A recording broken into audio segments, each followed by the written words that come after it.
شگاوا سرکیسێکێڤۆ ji gundê xwe koçber bûye û hatî derxistin bi zorê, ez bi qehremanê romanê re meşiyame heta roja mirinavîna. û li paş mirinavî jî hinek ji jiyana kur û neviyên serkîsekêvo.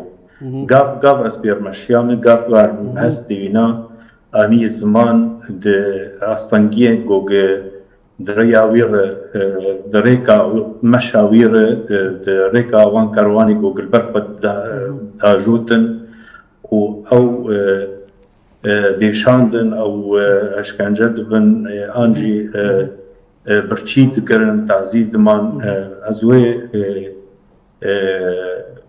pêngav ez digel wî meşiyame û taybetî dwarê hestan de ew kesê hanî çi astengî dîtiye û çi dijwarî dîtiye û bi peranî jî çîrokê wî êra steqînene û ji xwendina min ji kêşeya Ermenî re û ji gelek jêdera re min hemû giyandin hevdû û di bi alîkariya